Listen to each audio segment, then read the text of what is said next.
Bab 5 gajinya besar, tapi harus jadi ibu palsu. Desi bimbang. Desi dan Arshila berhenti tertawa dan menoleh ke arah pintu. Mungkin itu papa, ucap Arshila. Desi mengangguk. Iya, tante mama, buka dulu pintu ya, ucap Desi dengan tak enak hati, mengaku mama. Ah, rasanya sangat aneh sekali. Desi melangkah menuju pintu dan membukanya. Saat pintu dibuka, dia melihat Arkan di sana. Arkan berdiri di depan pintu, masih dengan setelan kerja yang seperti keluar langsung dari etalase toko jas mahal. Ia berdehem pelan, lalu bicara dengan nada tenang tapi punya tekanan seperti atasan di rapat perusahaan. Kita perlu bicara empat mata. Nanti, setelah sarapan. Ini penting, menyangkut aku, kamu, dan Arshila. Kalimat itu masuk ke telinga Desi seperti suara biola di film-film romantis yang sayangnya disetel terlalu keras. Aku, kamu, dan Arshila. Desi mengulang pelan perkataan Arkan. Desi ngelek, buset, kayak judul hubungan, nggak sih? Kayak lagi denger preman tiba-tiba ngajak nikah. Jantungnya berdebar aneh. Ada rasa penasaran, tapi juga takut. Takut keterusan mikir, tapi dia cuma ngangguk, pelan, sopan. Kayak cewek baik-baik yang dia inginkan jadi versi dirinya, tapi sering gagal karena hidupnya kayak sinetron azab. Sarapan disiapkan di meja panjang.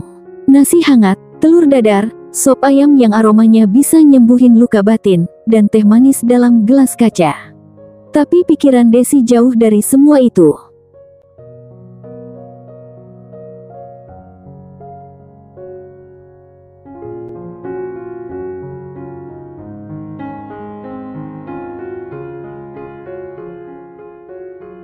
Safira, nama itu mengambang di kepalanya. Siapa dia?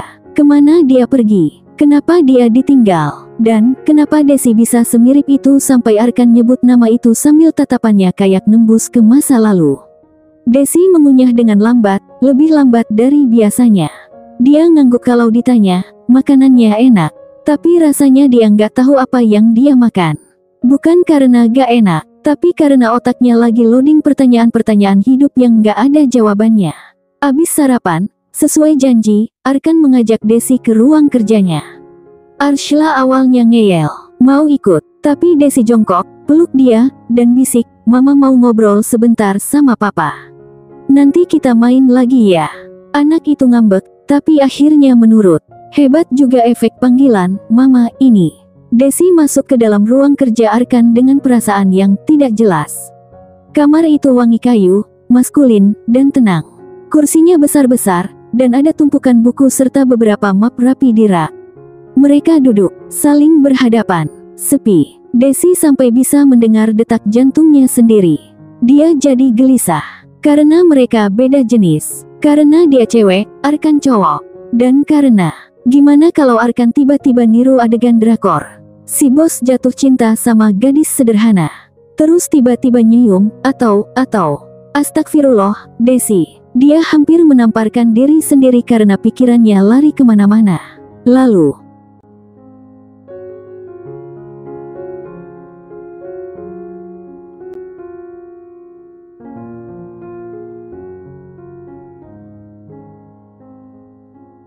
Arkan bicara.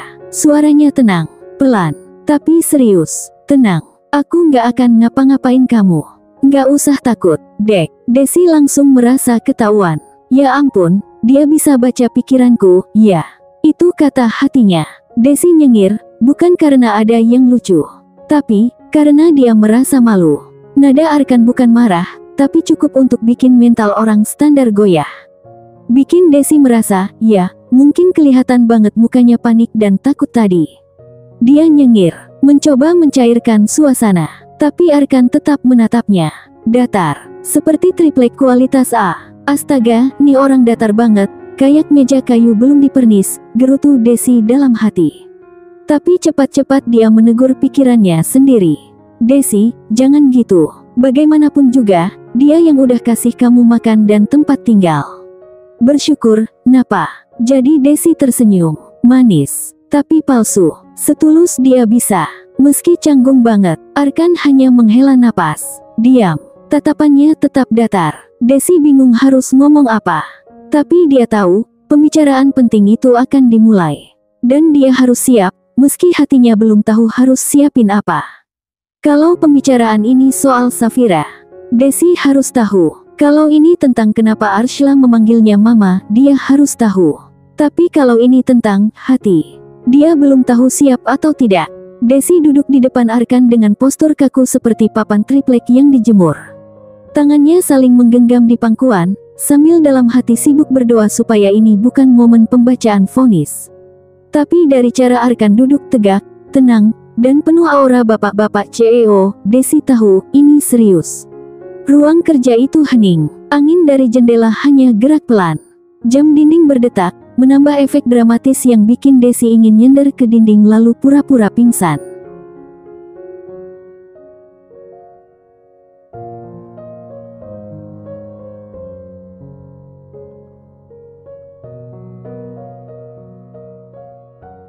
Arkan menghela napas sekali. Tatapannya tajam, datar, tapi nggak menyeramkan.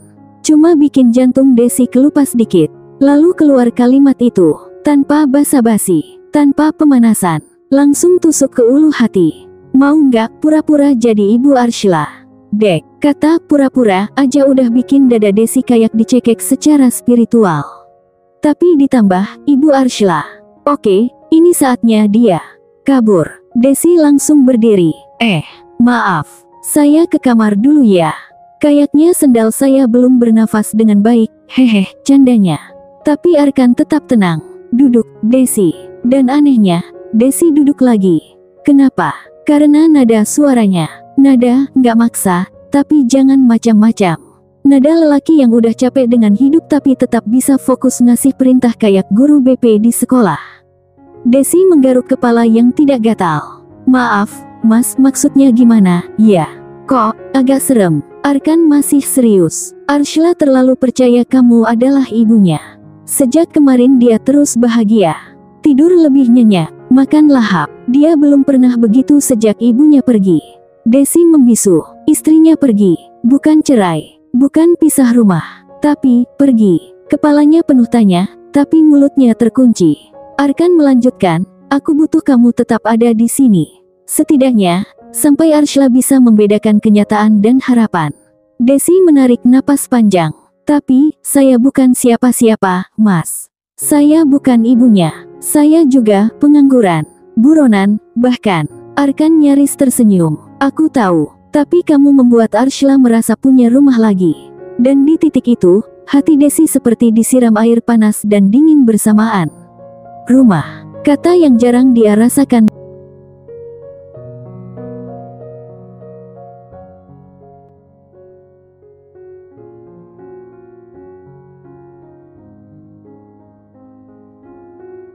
Dia nyaris bilang, nggak bisa. Tapi Arkan berkata lagi, kamu akan digaji. Desi mendongak, cepat, berapa? Tanyanya, jujur tanpa malu. Maaf ya, dunia. Moral memang penting, tapi nasi lebih penting. Arkan menyebut angka. Desi nyaris jatuh dari kursi. Itu jumlah uang yang cukup untuk 1. Bayar semua hutangnya ke pinjol dan Bank Emok. 2. Beli sampo wangi. 3. Makan enak tiap hari. 4. Dan beli sepatu baru yang talinya nggak copot. Oke, ini bahaya. Karena dia mulai mikir serius. Desi menunduk, tangannya dingin. Mulutnya ingin jawab, iya, tapi hatinya masih ragu. Kalau saya terima, katanya pelan, berarti saya hidup di kebohongan, Mas. Saya bukan mamanya. Saya ini cuma pengganti. Dan saya takut Arshila makin luka kalau tahu. Arkan terdiam. Untuk pertama kalinya, wajahnya melembut. Tatapannya bukan tajam, tapi kosong. Seperti menyimpan sesuatu. Justru karena kamu bukan ibunya, aku tawarkan ini sebagai pura-pura. Tapi hati anak kecil nggak bisa bohong, Desi. Dia tahu siapa yang membuatnya merasa disayang. Dan, kamu melakukannya tanpa pura-pura. Desi menatap Arkan. Untuk pertama kalinya, dia melihat rasa sakit di balik dinginnya pria itu. Dan sekarang, dia yang terdiam. Dalam hati, dia teriak, Desi, jangan baper, jangan kayak di drakor. Tapi pikirannya berkecamuk. Satu sisi bilang, tolak, bahaya, ini hidup orang, jangan main-main.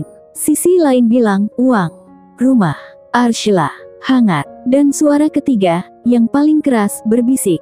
Kamu juga butuh disayang, Des. Desi masih diam, sunyi. Dia nggak langsung jawab, karena kali ini, dia ingin memastikan.